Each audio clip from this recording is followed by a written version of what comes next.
ये एक जादुई सुई थी।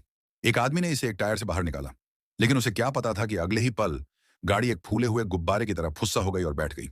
हैरान परेशान व छोटा प्रेमी जोड़ा समझ ही नहीं पाया कि हुआ क्या है, लेकिन जल्द ही उन्हें समझ आ गया कि यह सब उस सुई की वजह से हुआ। मगर अब सुई कहीं गायब हो चुकी थी। जब उन्होंने पलटकर देखा तो पाया कि वह सुई न जाने कब दीवार में घुस चुकी थी।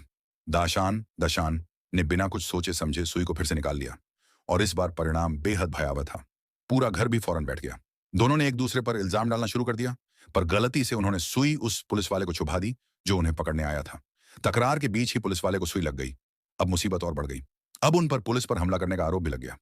गुस्से में पुलिस वाला सुई को निकालने ही वाला था, लेकिन अगली ही सेकंड वह समझ भी नहीं पाया कि हुआ क्या, और वह कागज की एक शीट में बदल गया। अब दाशान ने तय किया कि इस सुई को नष्ट कर देना चाहिए ताकि कोई सबूत न बचे। तभी अचानक एक बस उसकी ओर तेजी से आती है। आखिरी पल में दाशान ने चतुराई दिखाई और सुई को अपनी छाती के सामने रख लिया। बस टकरा नहीं सकी, लेकिन बस में बैठे बाकी लोगों की हालत खराब हो गई। अब स्थिति को और बिगड़ने से बचाने के लिए दोनों ने सोचा कि इस सुई को एक गुब्बारे से बाहरी अंतरिक्ष में भेज दिया जाए।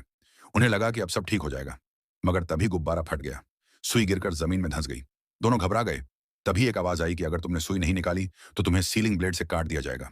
दाशान ने झटपट सुई निकाली और भागने लगा, पर तभी एक तेज हवा चलने की आवाज आई और उन्होंने देखा कि जहां सुई गिरी थी वहां की जमीन तेजी से फटने लगी है। पल भर में सारी इमारतें ध्वस्त हो गईं। किसे पता था कि पूरी पृथ्वी को एक सुई खत्म